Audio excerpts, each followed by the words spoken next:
इस समय UP PCS 2025 के लिए आवेदन चल रहा है और यदि आप फॉर्म भरते हैं तो जैसे ही आप ओटीआर के थ्रू लॉगिन होंगे तो पहला पेज कुछ इस प्रकार से आएगा। यहाँ पर पूछेगा कि आपको सिर्फ पीसीएस के लिए फॉर्म भरना है या सिर्फ एसीएफ आरएफओ के लिए भरना है या दोनों पदों के लिए भरना है।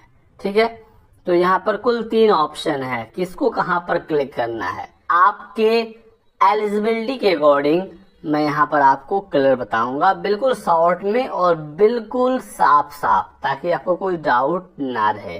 ठीक है, तो दोस्तों सबसे पहले हम लोग समझते हैं पीसीएस के लिए आवेदन करने की न्यूनतम योग्यता। तो यदि आप ग्रेजुएशन पास हैं किसी भी फील्ड में, किसी भी विषय में, यानी बीए, बीएससी, बीकॉम, बीटेक कुछ भी आपने किया है और आपने अपने ग्रेजुएशन में कोई भी विषय पढ़ा है, आपने यदि किया हुआ है ग्रेजुएशन, तो आप पीसीएस के लिए फॉर्म भर सकते हैं और आप पहले वाले ऑप्शन पर टिक करके अपना आवेदन कंप्लीट कर सकते हैं। ठीक है, तो पीसीएस के लिए तो बस स्नातक ही मांगा जाता है, लेकिन दोस्तों एसीएफ और आरएफओ के लिए स्पेशल एलिजिबिलिटी है।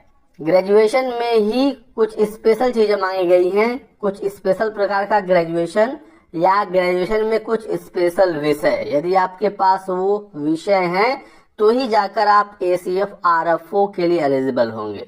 ठीक है, तो ये पीसीएस का नोटिफिकेशन है 2025 वाला, देख सकते हैं आप, इसमें पीसीएस के पद हैं और एसीएफ आरएफओ का भी पद है। एसीएफ का फुल फॉर्म है असिस्टेंट कंजर्वेटर ऑफ फॉरेस्ट और आरएफओ का मतलब है रेंज फॉरेस्ट ऑफिसर। ठीक है, नोटिफिकेशन में बताया गया है पीसीएस के जो कुल पद हैं इस बार वो 200 है। ठीक है, पदों की संख्या भी बढ़ेगी और लगभग 500 पद होने की खबर है। फिलहाल 200 पद हैं पीसीएस के।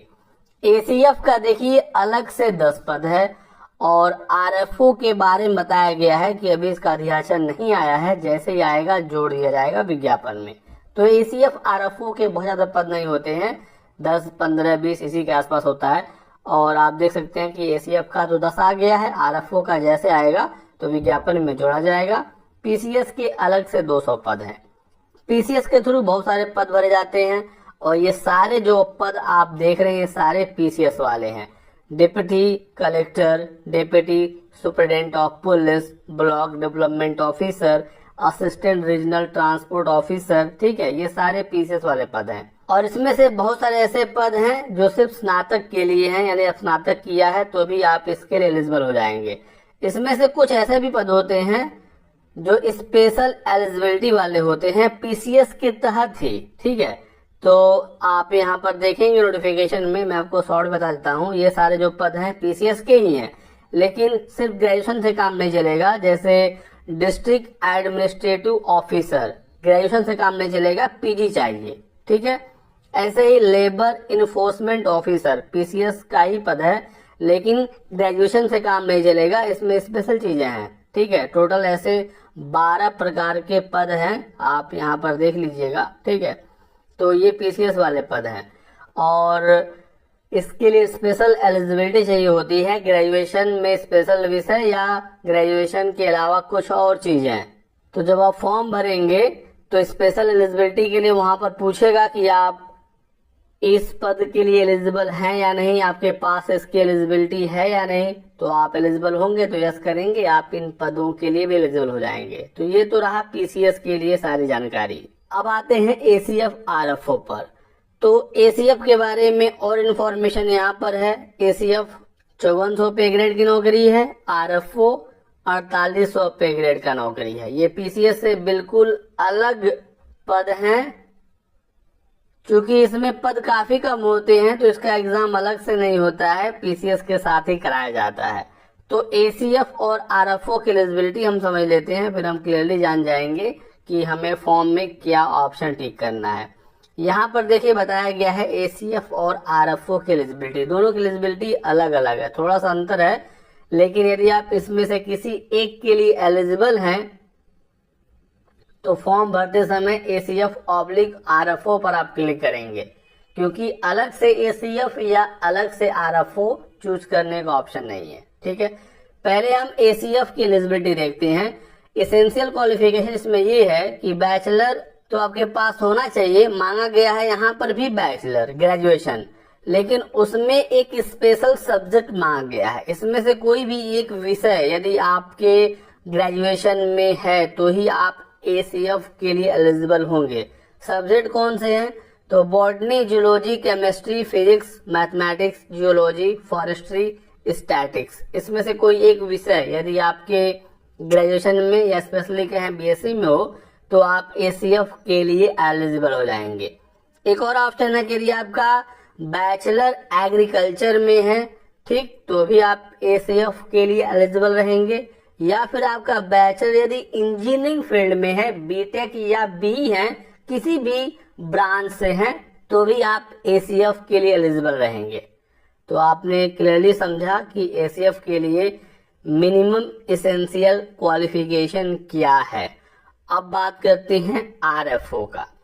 तो RFO में दोस्तों 2 सब्जेक्ट ग्रेजुएशन में मांगा गया है। तो कौन से वो सब्जेक्ट हैं? Mathematics, physics, chemistry, botany, zoology, forestry, geology, agriculture, statics, horticulture and environment. इनमें से 2 विषय यदि आपके ग्रेजुएशन में रहे हो तो ही जाकर आप RFO के लिए एलिजिबल हो पाएंगे। या फिर बैचलर डिग्री इन एग्रीकल्चर, तो bachelor degree in agriculture ACF के लिए भी एलिजिबल है और RFO के लिए भी एलिजिबल है, ठीक है। और bachelor degree in engineering ACF RFO दोनों के लिए एलिजिबल है। यहाँ पर एक और एक्स्ट्रा ऑप्शन है, bachelor degree in veterinary science, ठीक है। तो वेटरनरी साइंस वाले RFO के लिए एलिजिबल हैं, ये ACF में नहीं था, ठीक है। तो आप यहाँ से बिल्कुल क्लियरली समझ सकते हैं कि ACF RFO के लिए कौन एलिजिबल है। यदि आप इन क्वालिफिकेशन को होल्ड करते हैं तो ही जाकर आप ACF RFO के लिए एलिजिबल रहेंगे। एक बात लेकिन आप यहाँ पर ये भी समझिए कि यदि आप ACF के लिए या RFO के लिए एलिजिबल हैं, इसका मतलब कि आपने स्नातक तो किया ही है, ग्रेजुएशन तो किया ही है, तो इसका मतलब ये हुआ कि आप PCS के लिए भी एलिजिबल हैं। जैसे मान लीजिए आपने BTech किया हुआ है, तो BTech आपने किया है तो वो तो ग्रेजुएशन है ही, तो ग्रेजुएशन के बेस पर आप PCS के लिए एलिजिबल हैं, BTech के बेस पर आप ACF RFO के लिए एलिजिबल हैं। तो आप चाहें तो सिर्फ PCS के लिए भर सकते हैं, आप चाहें तो ACF RFO के लिए भर सकते हैं, लेकिन मैं कहूंगा कि यदि आप ACF RFO के लिए एलिजिबल हैं तो सिर्फ आप इसके लिए फॉर्म ना भरिए, ठीक है, आप बोथ के लिए फॉर्म भरिए, क्योंकि ACF RFO में पद आप देख ही रहे हैं काफी कम है, मेन पद तो PCS का ही है।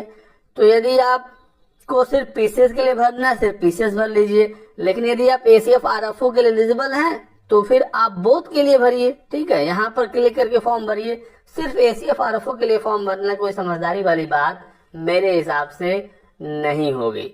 तो चीजों को आपने बेहतर तरीके से समझा होगा। मैंने कोशिश की आपके डाउट को क्लियर करने की।